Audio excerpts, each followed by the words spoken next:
Hello everyone, আশা করছি তোমরা সবাই খুব ভালো রয়েছো।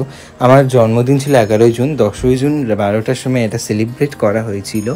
তারপরে এই দুটো আমি গিফট পেয়েছিলাম কেক কাটার সাথে সাথে। পারফিউম আমার খুব ফেভারিট একটা জিনিস।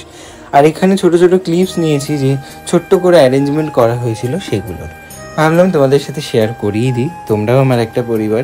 আমি জন্মদিনটা এবং যে কোনো অনুষ্ঠানই পরিবারের সাথে কাটাতে কিন্তু বেশি স্বাচ্ছন্দ্য বোধ করি।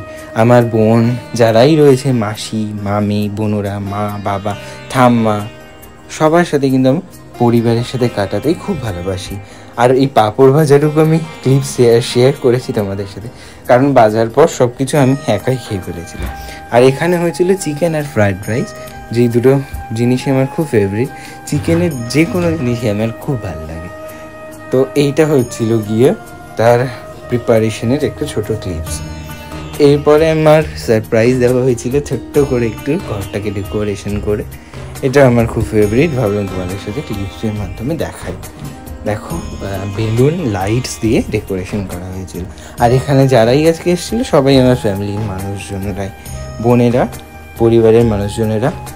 এই একটা দিন বা কিংবা কোনো অনুষ্ঠানে কিন্তু আমরা পরিবারের সাথে মানুষজন কাটায় না, বাইরে গিয়ে কেউ সেলিব্রেট করে।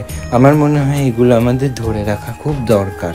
ফ্যামিলিকে সময় দেওয়া, ফ্যামিলির সাথে সবটা কাটানো, সেই অনুযায়ী আমি করে থাকি। প্রত্যেকবার পুজোতেও আমি মা বাবা সবার ফ্যামিলির সাথেই বেরোই ঘুরতে।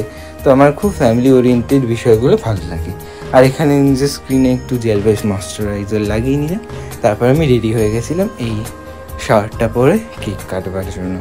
আর এখানে দেখো কেক কাটা স্টার্ট করে দিয়েছি। আর এই সব অ্যারেঞ্জমেন্ট করেছিল অনুপম নিজের হাতে। তো তারপরে দেখো সব বন্ধুরা বসে রয়েছে, আর আমার পাশে বসেছিল আমার ঠাম্মা। ঠাম্মা কিন্তু আমার খুব একজন প্রিয় মানুষ, তাই আমার পাশেই বসিয়ে দিয়েছিলাম ঠাম্মাকে। এই সাইডে দুটো বোন ছিল, সব ফ্যামিলির সাথেই কিন্তু সেলিব্রেট করেছিলাম। যেহেতু এটা একেবারে অনেকটা স্পেশাল ডে সবার কাছে, তাই ভাবলাম ফেসবুকের মাধ্যমে শেয়ার করে রাখি। তাহলে নেক্সট ইয়ারে কিন্তু এটা মেমোরিজ হিসেবে আবার চলে আসবে আমার কাছে। কোথাও দেখে মনে হবে একটা বছর দেখতে দেখতে বেরিয়ে গেল। আগের বছরে কি করেছিলাম, গ্যালারি থেকে ভিডিওটা ডিলিট হয়ে গেল, কিন্তু ফেসবুকের মেমোরিজের মাধ্যমে আবার মনে পড়ে যাবে আমার 2024-এর জন্মদিনটি। আর এই দেখো দাঁত ফোগলা আমার বোন, এটা আমার একটা বোন। তো এভাবেই কেটেছিল জন্মদিনের সন্ধেবেলাটা। তোমাদের সাথে সবটা যতটা সম্ভব শেয়ার করলাম। দেখা হচ্ছে নতুন কোনো ভিডিওতে। সবাই ভালো থাকো, সবাইকে সুস্থ রাখো, নিজেও সুস্থ থাকো। এই গরমে প্রচুর পরিমাণে জল খেও। নতুন ভিডিওতে খুব তাড়াতাড়ি দেখা হচ্ছে, সাথে থেকো।